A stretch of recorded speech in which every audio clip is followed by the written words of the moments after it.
sekian tahun dari kehidupan Islam yang apa arti mengenai berhenti kepada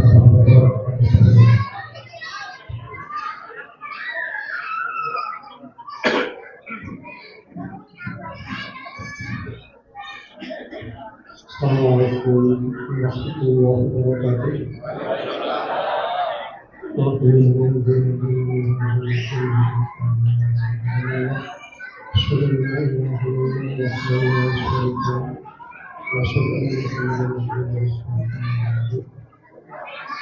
Hadirin yang berbahagia, pertama-tama kita berikan puji dan syukur kehadirat Ilahi yang telah memberikan rahmat dan karunia kepada kita sehingga kita bisa hadir dalam acara peringatan tahun baru Hijriah 1 Muharram 1447 Hijriah. Demikian pula rahmat dan salam semoga senantiasa terlimpah atas junjungan kita besar Muhammad Sallallahu Alaihi Wasallam. Hadirin, izinkan saya mengaturkan terima kasih dan penghargaan yang setinggi-tingginya pada pimpinan RW 10 Pimpinan Sri 3 Sekartara beserta seluruh jajarannya yang telah menyelenggarakan acara ini dan memberi kehormatan untuk saya berdiri di tempat ini. Terima kasih kepada Ketua DKM beserta seluruh jajarannya, pada ibu-ibu pengajian di RW 10 dan para bapak-bapak, ibu-ibu di lingkungan RW 10 yang kita. Bapak Ibu sekalian, saya hadir di sini bukan sebagai seorang kiai atau seorang narasumber, lebih kepada mengamini atau mengabulkan permohonan Pak RW. Jadi Pak RW memberi tugas supaya saya katanya mengisi acara, memberikan semacam beberapa inspirasi, ide atau kata-kata dalam rangka menyambut 1 Muharram 1447 Hijriah. Bapak Ibu sekalian, beberapa hal barangkali sekalian sharing saja. Ini kita mulai dari jam 8:25, kira-kira 30 menit kalau mampu, kalau tidak mungkin ditambah lagi 2 jam. Bapak Ibu dan hadirin sekalian, menarik bahwa tanggal 1 Muharram adalah momen yang paling membahagiakan buat kita, karena ini adalah kesempatan kita untuk kembali berefleksi, kembali introspeksi, kembali muhasabah. 1 Muharram adalah penanggalan atau kalender Islam yang pada waktu Nabi Muhammad SAW hidup belum ada. Jadi kalender Islam itu baru muncul 7 tahun setelah beliau wafat.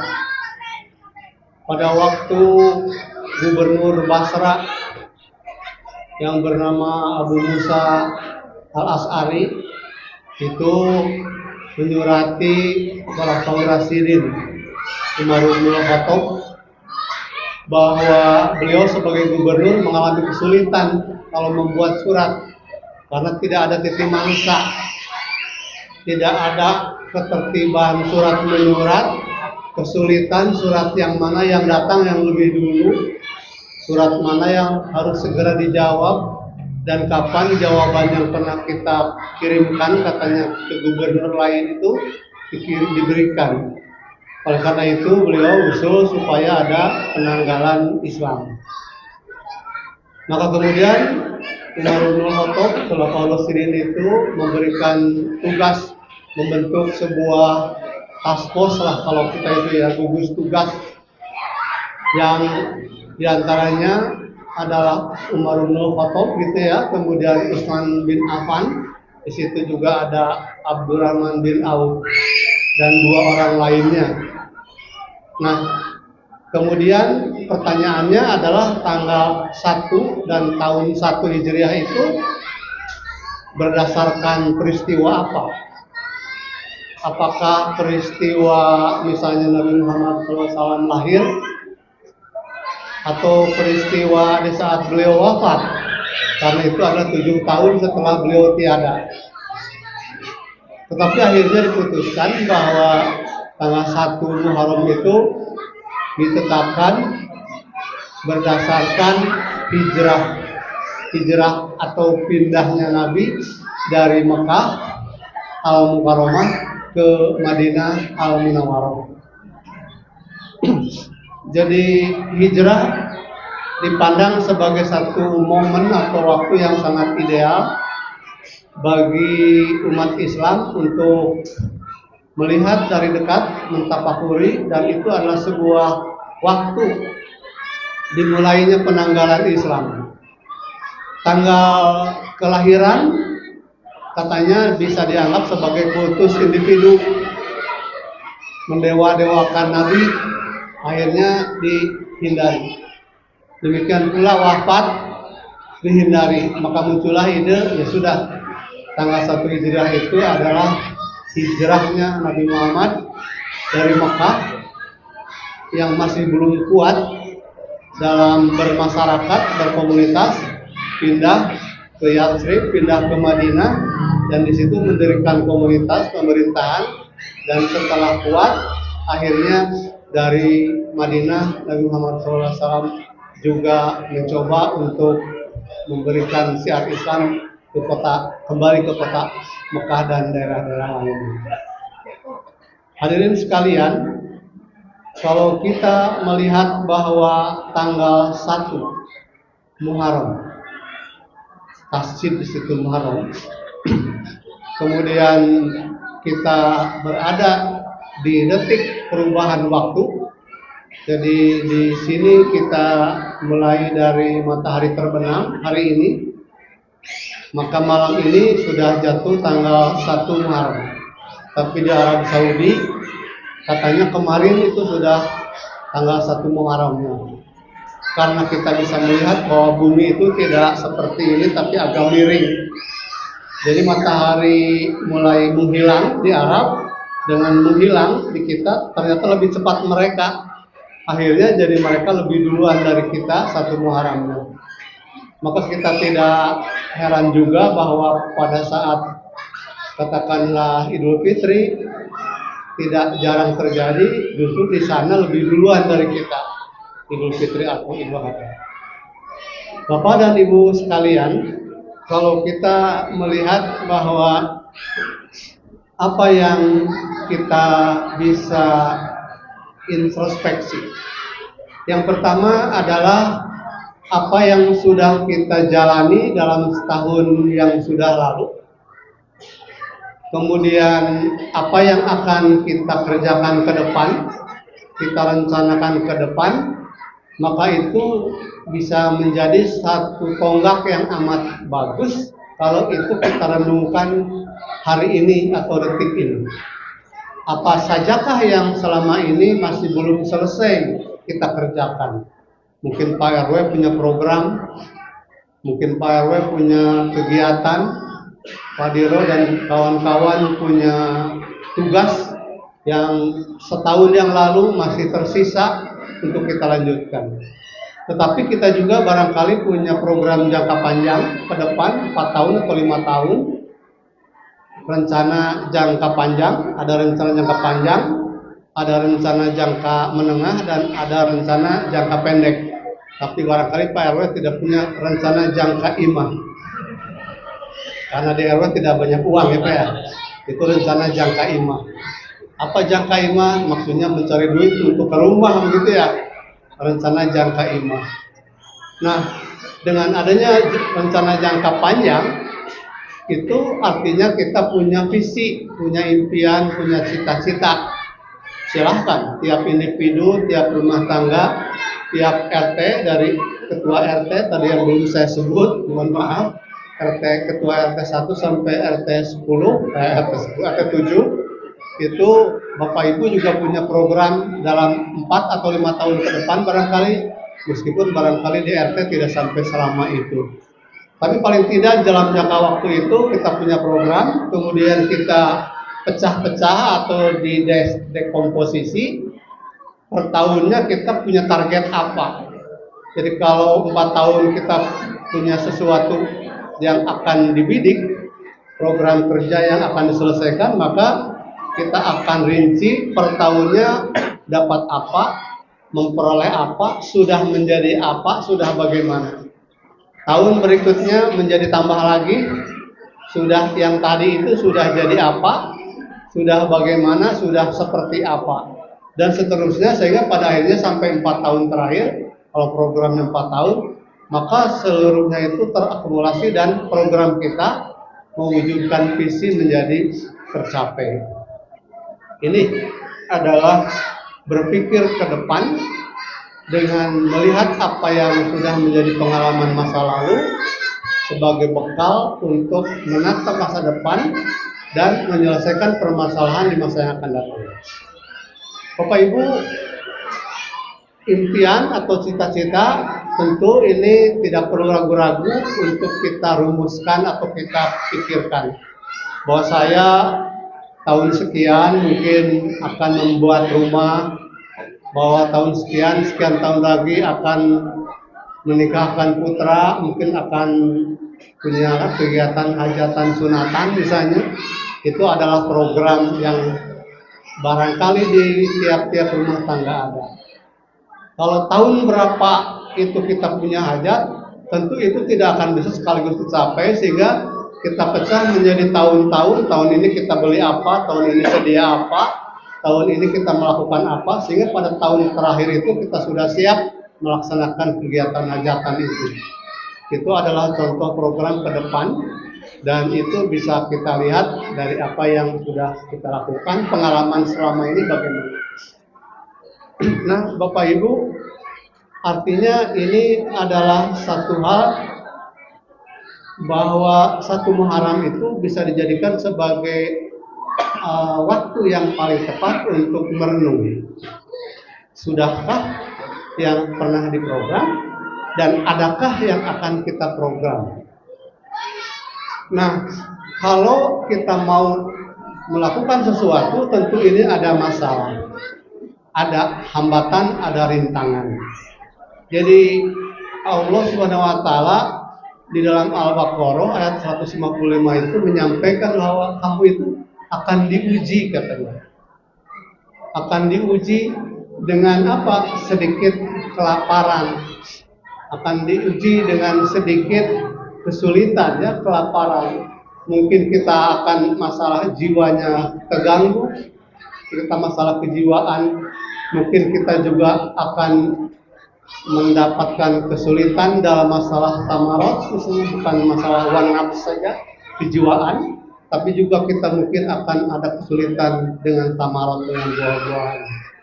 Tapi katanya Allah, kabarkan kepada semua yang lain, kepada orang-orang yang sabar. Jadi bahwa apakah kita dikira kita akan dibiarkan oleh Allah begitu saja? Tidak, katanya. Allah akan menguji kalian dengan khauf wal ju', dengan ketakutan dan kelaparan, gitu ya. Dan kemudian dengan amwa, kekurangan harta, dengan nafs, kekurangan jiwa, dan wasamarot, dengan buah-buahan. Kita mungkin suatu saat barangkali ada, mungkin tidak semua, kekurangan buah-buahan, terutama kalau ada musibah, kekeringan dan sebagainya.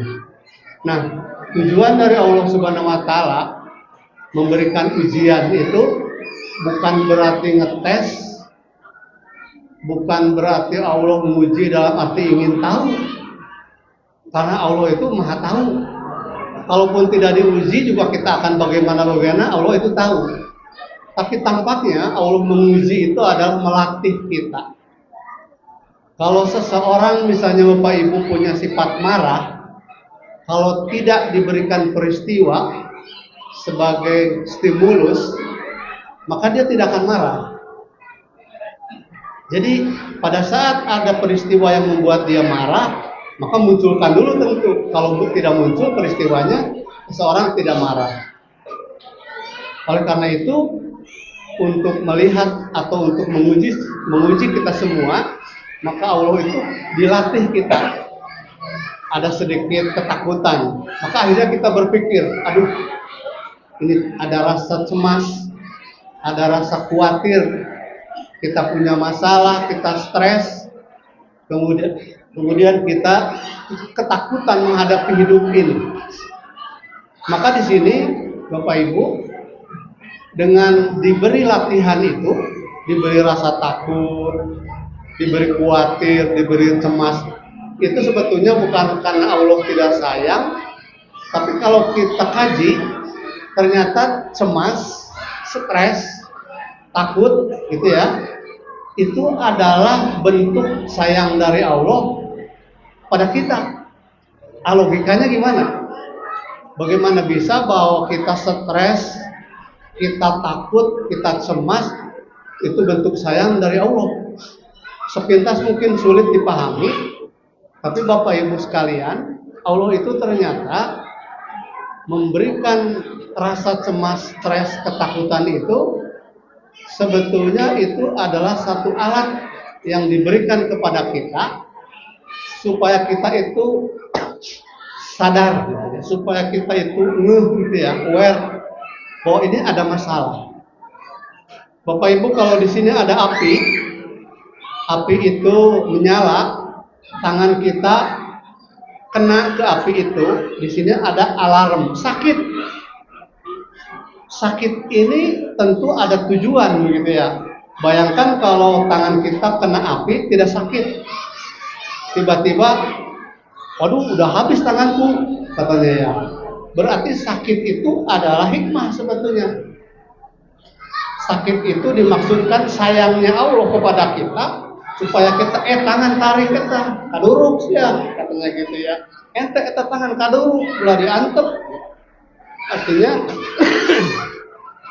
bahwa alarm itu mengingatkan kepada kita bahwa kita harus melakukan sesuatu, harus berpikir, harus berjuang, bekerja, berjalan, bertindak, melompat, kalau perlu berlari, gitu ya.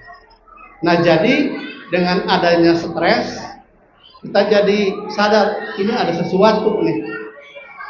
Kalau kita cemas, ini ada yang saya khawatirkan ini. Apakah cemas dan stres tidak manfaat? Makhluk tahada batila ya, wakina ada benar, kita sering menyebut itu. Roban, makhluk tahada batila. Tak ada yang diciptakan itu sia-sia. Jadi cemas, rasa stres itu artinya adalah adanya kesenjangan antara tuntutan dan kemampuan, maka stres muncul. Tak ada orang stres kalau kemampuannya melebihi tuntutan. Stres itu muncul kalau tuntutannya tinggi, kemampuannya rendah. Seberapa besar stres, seberapa besar kesenjangan itu. Semakin senjang, gapnya semakin besar, semakin stres kita, begitu ya. Apakah stres itu baik sampai taraf yang bisa dikendalikan? Iya, baik. Tapi kalau stres itu sudah mulai tidak bisa dikendalikan, Bapak Ibu, hati-hati. Kalau kita atau putra kita stres, sudah tidak mau minum, tidak mau makan, setiap hari jamedut gitu ya. Jamedut alias cemberut, baut gitu ya. Diajak ngomong tidak mau, ditawarin makan, ngambek, lagi stres itu. Kalau sudah tidak terkendali, ini yang berbahaya. Demikian pula cemas.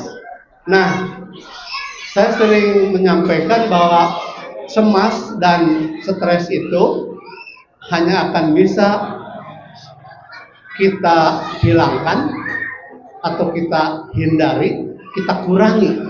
Kalau hilang sama sekali tidak mungkin, Bapak Ibu. Masalah itu yang bikin kita cemas. Masalah itu yang bisa bikin kita stres. Jadi kalau ada masalah, Bapak Ibu, kita harus menghaturkan alhamdulillah kalau ada masalah. Bapak Ibu datang ke sini juga ada masalah. Bapak Ibu sekolah pasti dapat masalah banyak. Yang kuliah itu mencari masalah Bapak Ibu. Penelitiannya kan mencari masalah, merumuskan masalah. Kamu sudah selesai belum? Katanya saya belum bisa merumuskan masalah. Jadi kuliah itu nyari masalah Bapak Ibu. S2 penelitian lagi, ada rumusan masalah lagi, nyari masalah lagi. Sudah lulus, nggak ada kerjaan, masalah lagi. Sudah ada kerjaan, gajinya rendah, masalah lagi. Kapan tidak ada masalah?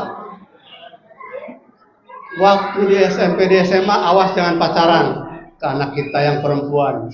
Yang penting kamu sekolah yang benar, nanti itu mah gampang, padahal susah. Buktinya ada kampus di Bandung ini Bapak Ibu, dosennya menulis buku kecakapan sosial. Kecakapan sosial katanya dia mengakui bahwa mahasiswanya itu tidak bisa bergaul, tidak bisa bersilaturahmi, tidak bisa berbicara, tidak bisa berkomunikasi. Jadi dosen itu mengatakan di buku yang tebalnya 2 cm itu bahwa mahasiswa ini harus belajar berbicara, harus belajar mengatakan ide kepada teman, kepada sobat. Kenapa? Sebab ternyata laki-lakinya itu serius belajar, tapi pada saat bertemu dengan lawan jenis tidak bisa berbicara. Bicaranya lebih banyak tuh-nya saja. Jadi perempuannya nggak suka. Dan ternyata orang yang pintar itu tidak mudah juga mencari pasangan Bapak Ibu. Makanya pada saat ibu-ibu melarang anak-anaknya, awas kamu kalau pacaran, baru SMA sudah pacaran, akhirnya anak itu samina wa ta'na, patuh dan taat, tidak mau bergaul, belajar terus, tidak mau pacaran, belajar terus. Setelah lulus S1, sukses, sarjana. Ibunya mulai bingung, ini anak kapan nikah?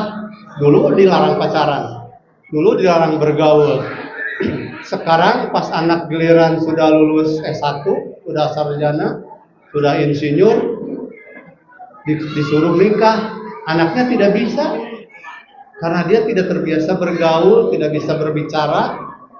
Kenapa? Berbicara itu tidak mudah karena pada saat kita berhadapan dengan orang, kita harus menghilangkan ego kita harus bisa menyenangkan orang lain, kita harus bisa disukai orang lain. Ada mantra Bapak Ibu buat anak kita.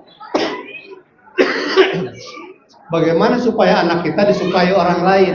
Apakah laki-laki atau perempuan? Dalam sebuah buku disebutkan bahwa jalan raya menuju hati seseorang adalah pembicaraan yang disukai. Jadi kalau Bapak Ibu, kalau kita ingin disukai orang, maka pada saat kita berbicara, menurut buku itu Bapak Ibu, saya hanya share aja, maka kita itu harus bisa menyenangkan lawan bicara kita. Artinya kita harus bercerita tentang sesuatu yang dia sukai, bukan yang saya atau yang kita sukai. Maaf.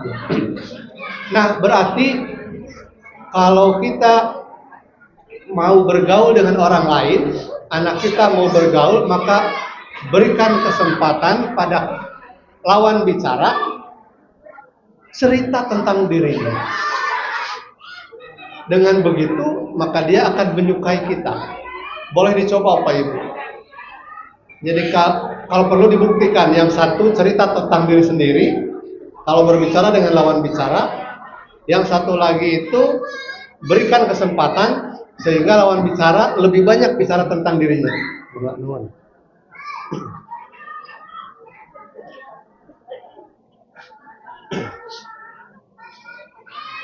Baik Bapak Ibu, mudah-mudahan masih kuat.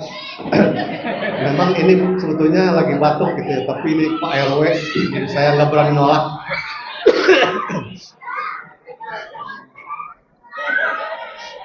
Jadi Ada teori yang mengatakan bahwa kalau engkau ingin disukai orang lain, maka engkau harus bisa menyukakan orang lain. Nah di sini sebetulnya tolong menolong juga ya, tahu dia. Watauna bir wataqwa watauna alaihi gitu. Jadi kamu katakan tolong menolonglah gitu ya dalam amal baik, amal soleh dan kebajikan, tapi jangan tolong menolong dalam melakukan dosa dan permusuhan. Itu ya. Jadi dengan begini kita memberitahu yang lain, ini kan membantu sebetulnya gitu ya, bahwa kalau kita ingin disukai orang, dengarkan apa yang dia katakan, karena seringkali ada yang kalau berbicara, ibu dari mana? Saya dari anu, udah saya juga baru dari sana katanya, gini-gini. Satu kalimat yang kita bicarakan 10 kalimat, baru satu potong kalimat, putra ibu di mana? Di Bandung. Oh saya mah ya bu, ada yang di Bandung, ada yang di Jakarta, di Surabaya, di Cirebon, pokoknya di mana-mana anak saya teh. Oh begitu ya bu. Anak saya juga kemarin sekolah di Singapura, saya juga kemarin di Singapura, ada yang di Thailand, ada yang di Maroko. Bu, satu kalimat dipotong jadi 10 kalimat. Yang begini ini Bapak Ibu ternyata menurut teori tidak disukai orang. Ya ini faktanya begitu. Jadi yang paling bagus bagaimana? Ternyata menurut buku itu saling weh katanya. Jadi ya tidak memberi terus, ya kadang menerima ya memberi juga, jadi lebih bagus. Jadi imbang gitu ya. Jadi persilahkan dia berbicara tentang dirinya, tentang masalah hidupnya, tentang kesulitan, tentang keluh kesahnya, tapi kita juga tentu punya hak minta didengar supaya kita bersemangat berbicara dengan dia. Jadi barangkali 50-50 aja lah gitu ya, kita berikan informasi karena kita ingin didengar, kita cerita tentang diri kita, tapi setelah itu beri kesempatan mereka talk about yourself gitu ya, cerita tentang Anda seperti apa, masalahnya apa. Nah tentu pada saat kita berbicara itu kita akan mendengar banyak masalah Bapak Ibu, masalah dia dan masalah kita. Tapi sekali lagi, masalah itu adalah hikmah bagi kita. Kenapa tadi? Karena dengan adanya masalah itu kita menjadi berpikir. Anak-anak itu kalau nggak diberi PR, nggak diberi tugas, nggak bekerja Pak Ibu. Biarpun Pak KDM jangan diberi PR, tapi di sekolah kan diberi tugas. Cuman dipindahkan aja sebetulnya Pak Dedi itu. Dipindahkan yang tadinya dari rumah, sekarang dikerjakan di sekolah, tapi tetap harus ada. Mengapa? Sebab itu latihan. Kalau sama sekali dihilangkan latihan itu, kita nggak akan terlatih Bapak Ibu. Kita tidak akan teruji tadi. Padahal ujian latihan itu sebetulnya bukan Allah ingin tahu, supaya kita terlatih. Bapak Ibu misalnya sudah membaca buku berenang Bapak Ibu, How to Swim, 100 buku khatam, 100 buku dibaca khatam, How to Swim, cara berenang. Oh ternyata cara berenang gaya dada begini ya. Oh kalau gaya kupu-kupu begini ya, butterfly style. Oh kalau gaya punggung begini ya gayanya, back style gitu. Kalau gaya bebas, oh ternyata gaya caranya teori ya. Oh begini, freestyle. Pernah ke kolam renang? Tidak. Pas masuk kolam renang apa? Gulutuk. Apa itu? Gaya batu? Stone style. Gaya batu. Kenapa? Sebab teori dan praktek itu dua hal yang berbeda. Jadi kita berlatih berbicara, bergaul juga itu praktek. Yang tadi saya sebutkan teori. Teori tidak cukup. Apakah teori itu tidak sesuai dengan praktek? Bukan. Teori itu berbeda dengan praktek. Tapi teori itu mendukung praktek, tapi praktek juga mendukung teori. Jadi kita coba teorinya begini, kita praktekkan. Misalnya Pak Ibu berenang itu berenang dulu atau baca buku dulu? Kecebur dulu ke sungai gitu, ke kolam renang, atau jadi kutu buku dulu sampai khatam? Mana yang benar? Nah, yang ideal adalah udahlah yang ada apa buku baca. Nah, teori segera setelah baca buku praktekkan. Setelah praktek orang lain sudah di sana, kita masih kelelep-kelelep. Minum airnya sudah 2 liter ini. Oh berarti teori nggak cukup, baca lagi teori. Oh mulutnya tertutup harusnya. Setelah teori dibaca, praktek lagi berhasil. Tapi baru begini-begini aja. Orang lain jalan, ini masih di sini. Ada yang salah, baca lagi buku.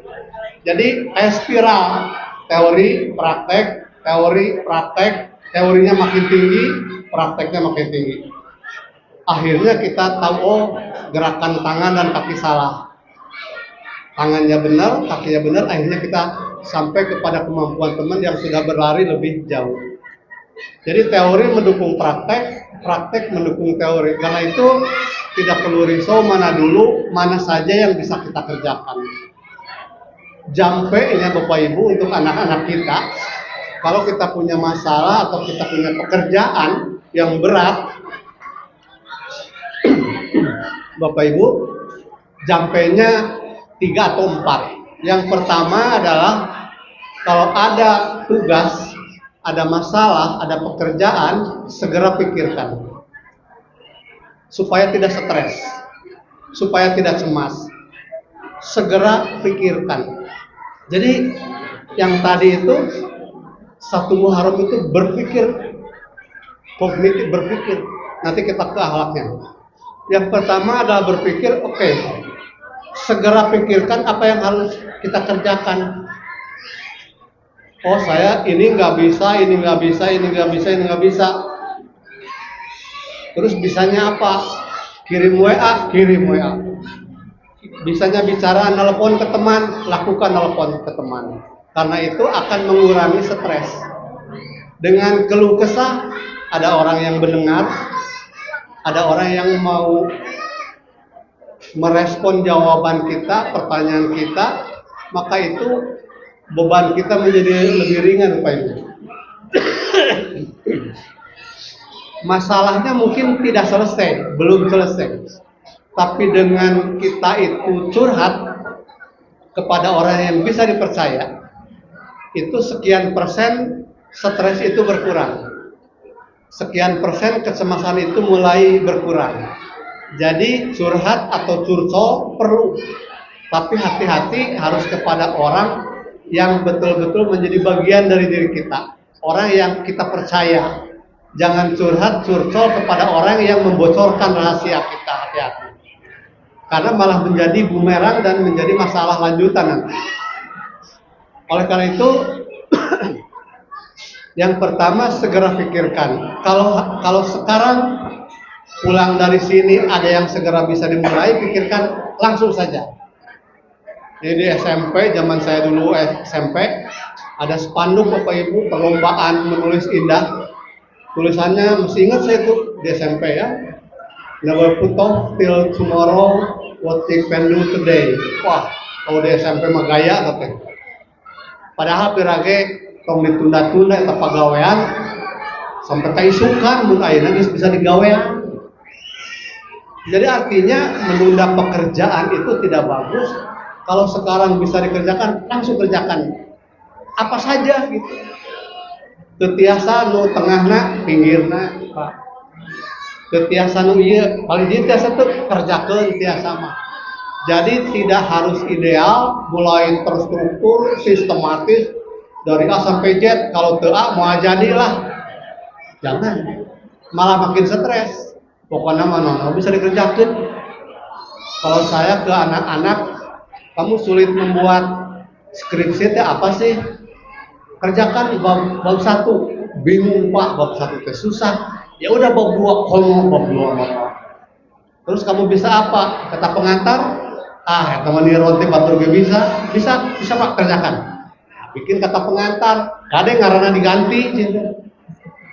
Karena ada yang mau nulis rektor udah generasi keempat, masih rektor yang dulu Pak.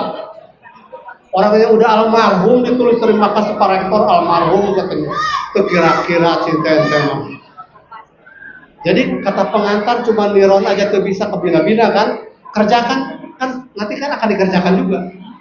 Jadi apa saja yang bisa kita kerjakan dari masalah yang kita hadapi, kalau bisa kerjakan. Tidak harus menunggu terurut gitu. Dari mulai harus ini dulu tertib gitu ya, tidak perlu. Karena jangan sampai justru tidak dikerjakan. Nah, Bapak Ibu, setiap orang punya masalah. Setiap orang punya persoalan. Jadi Bapak Ibu, kalau saya lihat ini yang hadir di sini adalah wajah-wajah Bapak Ibu yang bilang loh, Bapak Ibu wajah-wajah bermasalah kata itu. Alhamdulillah Bapak Ibu. Karena orang yang punya masalah adalah orang yang sedang dilatih untuk berpikir, bertindak, bekerja, berjuang, dan akhirnya menjadi terampil. Karena berpikir, bekerja jadi bisa, yang tidak bisa jadi bisa, yang sudah bisa menjadi lebih baik. Itu artinya kita sedang ditingkatkan derajatnya, markatnya, harkatnya, martabatnya. Jadi Allah memberi masalah, pada saat yang sama itu sedang memberi kemudahan. Kan gitu ya, fa inna ma'al usri yusra, inna ma'al usri yusra. Maka katanya sesungguhnya inna di situ double n tasjid pendek, inna bukan inna, karena kalau inna bahwa, karena ini nunnya tasjid jadi sesungguhnya. Tapi kalau inna panjang jadi itu inna ditambah nahnu gitu ya, ditambah kami, sesungguhnya kami, jadi beda lagi makna. Inna dengan inna. Nah pada saat nyebut fa inna, nah itu sesungguhnya. Fa inna ma'al usri yusra, bersama kesulitan itu ada kemudahan. Jadi di satu pekerjaan yang berat itu Bapak Ibu akan ada hal-hal yang bisa dikerjakan. Akan ada kemudahan yang bisa dilakukan. Tidak sepenuhnya pokoknya semuanya susah. Latihan dari Allah, ujian nggak bisa dikerjakan. Tidak, akan ada beberapa hal yang akan membuka pintu dan akhirnya pintu terbuka, semuanya menjadi terselesaikan. Jadi janji Allah itu bahwa bersama kesulitan itu ada kemudahan. Sehingga pada saat kita mendapatkan masalah, di dalam masalah itu ada keberkahan untuk kita, ada keuntungan untuk kita, hikmah untuk kita. Hikmah itu kemampuan, pengetahuan, kebijaksanaan yang positif untuk kita, sehingga kita bisa melakukan sesuatu lebih baik lagi. Dengan begitu, maka kita bisa berpikir lebih jernih. Seperti tadi, kalau kita mau curhat, mau curcol, Bapak Ibu, itu menyelesaikan masalah yang pertama. Dengan begitu, Bapak Ibu menjadi jernih, tenang, tos curhat teh plong gitu ta. Masalahnya mah masih ayam. Tetapi dengan berpikiran jernih, otak kita itu akan memiliki banyak ilham, ide, inspirasi untuk menyelesaikan masalah. Dibandingkan kalau kita lagi cemas, lagi pusing, lagi rungsing. Maka di situ pentingnya kita curhat curso kepada orang yang betul-betul bisa dipercaya. Jadi yang pertama, kembali lagi saya garis bawahi, segera pikirkan. Yang kedua, segera kerjakan. Apa saja tadi yang bisa dikerjakan, apa saja segera kerjakan. Itu akan mengurangi stres besar sekali. Kalau tidak percaya, Bapak Ibu lagi stres, jangan mengerjakan sesuatu, diam aja. Makin lama makin stres Bapak Ibu. Ini ada pekerjaan nih 2 minggu lagi nih. Ah tenang, 2 minggu lagi, antap genuela. Akhirnya tinggal seminggu kan, tenang, seminggu kan 7 hari. Tenang aja, tenang 7 hari. Masih dibiarkan juga, nggak dikerjakan. Tinggal hari kan berjalan terus, waktu mutar terus. 7 hari lewat, 6 hari lewat, 5 hari, ada 3 hari, aduh masih ada 3 hari nih. Masih belum dikerjakan, 2 hari, tinggal 1 hari, lampu padam. Stresnya mungkin stroke itu kalau sudah kayak gitu. Jadi kenapa? Karena kita melalaikan pekerjaan. Padahal selalu ada waktu kosong di mana kita bisa mengerjakan itu. Oleh karena itu dicicil aja gitu.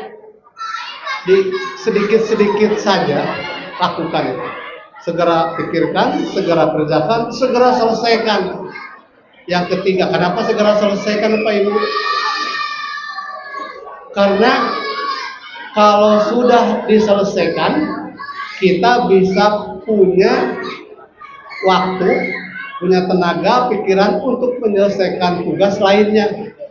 Allah SWT mengatakan bahwa segera selesaikan tugas pekerjaanmu dengan sebaik-baiknya dan bersegeralah mengerjakan tugas selanjutnya. Itu dari Allah sendiri.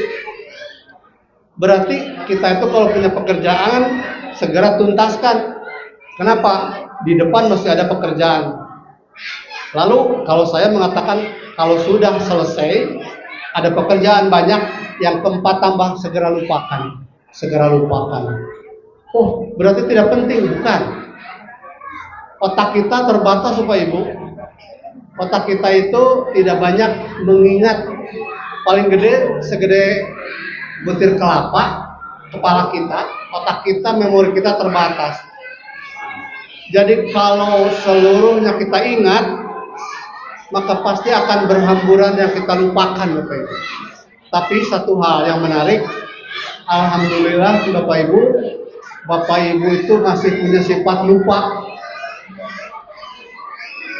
Karena sifat lupa itu penting.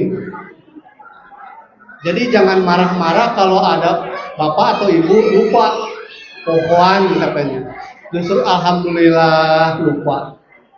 Karena hanya orang yang bisa melupakan masa lalu yang bisa berbahagia. Pak RW ya. Jadi orang yang tidak bisa melupakan penderitaan masa lalu mau bisa bahagia. Apa betul? Bos-bos, aduh sangsara belatih saya kira setiap hari menderita terus. Jadi maksud saya adalah bahwa kita perlu mengosongkan memori supaya ada informasi bisa masuk Bapak Ibu. Karena kita itu harus melupakan kalau kita ingin mengingat. Karena kita hanya bisa mengingat kalau kita bisa melupakan. Dan kita bisa melupakan kalau kita pernah mengingat. Jadi nggak kayak komputer. Kalau komputer kan penuh. Kalau udah penuh sudah. Pak Diro kenalan, langsung dijawab, memori penuh. Perkenalan diabaikan. Komputer kan, tapi kalau kita alhamdulillah penuh, lupa, bocor, hilap, alhamdulillah. Masuk lagi informasi. Kalau utang yang kecil-kecilan lupa. Aduh, katanya utang 5.000, 5.000 kebayar. Datang lagi lupa lagi. Ingat lupa, ingat gitu timbul tenggelam, bawah sadar alamnya gitu ya, bawah sadar gerak. Tapi kalau utangnya 5 miliar, ya nggak bisa lupa. Maka segera bayar supaya hilang. Jadi kemampuan untuk melupakan apa yang harus sudah kita kerjakan adalah bekal bagi kita supaya kita siap dengan tugas berikutnya yang juga membutuhkan memori lebih banyak. Dan kita perlu ada kesabaran karena pada sesungguhnya katanya menurut Allah, sabarlah kamu katanya sebagaimana sabarnya ulul azmi minar rusul gitu ya. Jadi di situ asbir katanya kama sabaru ulul azmi minar rusul. Asbir itu adalah dua kata, Pak dari isbir digabung dibaca jadi fasbir, dari Pak isbir perintah jadi sobar, perintahnya isbir amar. Maka kita katanya, maka kamu harus bersabar, Pak Sobaru, dan kuatkanlah kesabaranmu itu. Kalau di sini kama sobar, sebagaimana sabarnya orang-orang ulul azmi, orang yang memiliki pendirian yang teguh hati. Nah, di sini siapa yang orang-orang yang teguh hati? Orang-orang dari kalangan Rasul, minar Rasul. Karena itu mudah-mudahan kita menjadi orang yang bisa menyiapkan hal itu. Sabar sebagai bagian dari karakter akhlak yang mulia, karena Rasul diutus itu untuk menyempurnakan akhlak. Jadi antara perasaan dan pikiran seimbang Bapak Ibu, bahwa pikiran positif, tapi akhlak juga harus positif. Apakah pikiran dan perasaan berbeda? Bapak Ibu, terakhir ini saya punya seorang kawan, ini cerita sedikit, orang kelahiran Mauritius, kita menyebutnya Mauritius ya, padahal bahasanya Mauritius, dia lama di Denmark dan Australia. Kami sempat diskusi, kata saya sedih, waktu itu saya sedih itu pegang dada, Bapak Ibu. Bapak Ibu juga begitu kan? Sedih katanya hatiku. Sedihnya tuh di sini katanya gitu ya. Kata siapa itu? Apakah pertanyaannya perasaan di sini? Perasaan itu ternyata dikendalikan oleh pikiran, Bapak Ibu. Tapi pikiran juga dipengaruhi oleh perasaan. Pertanyaannya apakah perasaan itu di sini atau di sini? Kalau saya dengan Pak Ketua DKM melihat seorang wanita, punten, umpama, Bapak adalah orang yang menyayangi dia, saya orang yang membenci perempuan itu. Pertanyaannya adalah apa di antara organ tubuh Pak Ketua DKM dengan saya yang bisa dipertukarkan sehingga beliau yang mencintai menjadi membenci dan saya yang membenci menjadi mencintai? Di sini, daerah sini. Paru-paru? Tidak. Jantung? Tidak. Liver, hati? Tidak. Usus buntu, apalagi buntu. Ternyata tidak ada organ tubuh di sini yang katanya ada perasaan di sini, yang kalau dipertukarkan perasaannya berubah, Bapak Ibu. Apakah itu perasaan ada di sini? Pertanyaannya jadi begitu kan? Nah sekarang kalau bukan di sini kan pasti di sini. Di sini ada belahan otak kiri, ada belahan otak kanan. Nah, left hemisphere dan right hemisphere di sini. Ada yang logika, ada yang seni, ada di sini. Jadi pikiran dan perasaan itu saling berpengaruh. Bapak Ibu bisa marah, tapi marah itu bisa jadi tidak jadi gara-gara kita paham masalahnya. Misalnya Bapak Ibu ditampar dari belakang, marah tidak? Pasti tengok itu si bocil cucu menampar kita dari belakang, marah tidak? Tidak marah, padahal ditampar. Tapi coba kalau yang menamparnya musuh bebuyutan, sia aing, marah kan? Berarti perasaan dikendalikan oleh pikiran kan? Tapi Bapak Ibu, pikiran juga dipengaruhi oleh perasaan. Buktinya kita tidak bisa berpikir kalau kita lagi sedih. Kalau kita lagi bimbang, lagi cemas, pikiran nggak jalan. Tidak kelihatan masalah itu, tidak jernih. Berarti ada keseimbangan antara pikiran dan perasaan. Dan ini adalah barangkali momen yang paling bagus untuk merenung bahwa kita bisa berbuat sesuatu yang lebih lagi di saat yang akan datang. Mulai dari malam ini, insya Allah kita bersama-sama termasuk saya sendiri menatap masa depan yang lebih baik, mengerjakan lebih sukses lagi. Mudah-mudahan Bapak Ibu mendapatkan kebaikan, hikmah yang lebih baik lagi, rezeki yang lebih banyak lagi, ampunan dari Allah yang lebih banyak lagi. Kita tutup dengan doa. Allahumma ighfir lil mu'minina wal muslimin Rabbana la tu'akhidna in nasina wa akhtana wa la tahmilna 'alaina Rabbana wa la tuhammilna ma la taqata lana bih wa'fu 'anna waghfir lana warhamna anta maulana fansurna 'alal qawmil kafirin. Rabbana atina fid dunya hasanah wa fil akhirati hasanah wa qina adzabannar. Subhana rabbika rabbil izzati amma yasifun wa salamun 'alal mursalin walhamdulillahi rabbil alamin. Terima kasih, mohon maaf. Assalamualaikum warahmatullahi wabarakatuh.